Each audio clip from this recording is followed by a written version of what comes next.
आज विजिट रही, क्या कहेंगे? आज આજે આપણે બધાને ખ્યાલ છે કે શાસન ગીર ખાતે નેશનલ બોર્ડ ઓફ વાઇલ્ડ લાઇફની 7મી બેઠકનું આયોજન શાસન ખાતે થયેલ છે। આ નેશનલ બોર્ડ ઓફ વાઇલ્ડ લાઇફના ચેરમેન માનનીય વડાપ્રધાન છે। તો કાલે માનનીય વડાપ્રધાનની અહીંયા નાઇટ હોલ્ટ હતા શાસન ખાતે સંસદ ખાતે સવારે સાહેબે સફારી કરી અને આજે સવારે અને નેશનલ બોર્ડ ઓફ વાઇલ્ડ લાઇફની મીટિંગનો ચેર ખાસ મહત્વના જે પ્રોજેક્ટ લોન્ચ કરવામાં આવે છે, આ પ્રોજેક્ટ શું છે સર, શું કહેશો આને લઈને? આ તો નેશનલ લેવલના જુદા જુદા પ્રોજેક્ટની ચર્ચા થઈ છે, જેમાં આપણે લાયન પ્રોજેક્ટ લાયન છે, પ્રોજેક્ટ એલિફન્ટ છે, પ્રોજેક્ટ ડોલ્ફિન છે, પ્રોજેક્ટ ચીતા છે, પ્રોજેક્ટ લેપર્ડ સ્નો લેપર્ડ છે।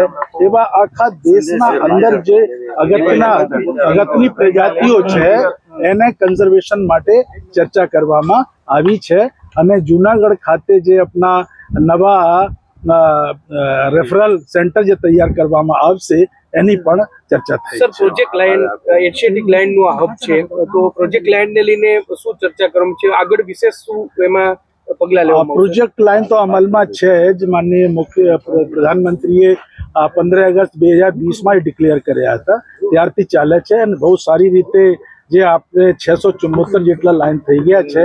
જે પહેલા આપણે 15,000 સ્ક્વેર કિલોમીટરમાં 3 જિલ્લાઓમાં હતા, આજે 9 જિલ્લાઓના 30,000 સ્ક્વેર કિલોમીટરમાં એની સંખ્યા વધી ગઈ છે।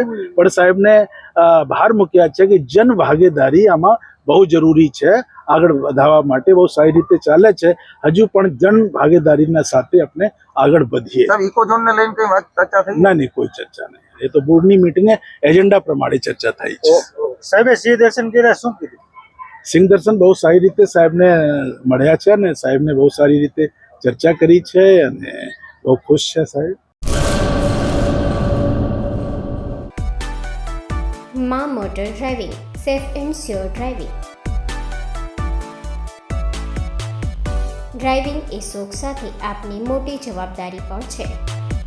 અમારા ઇન્સ્ટ્રક્ટર દ્વારા સચોટ અને સરળ માર્ગદર્શન, આપની રોજની તાલીમની માહિતી મેળવીને શું અધુરાશ છે એના ઉપર પૂરું ફોકસ કરાય છે।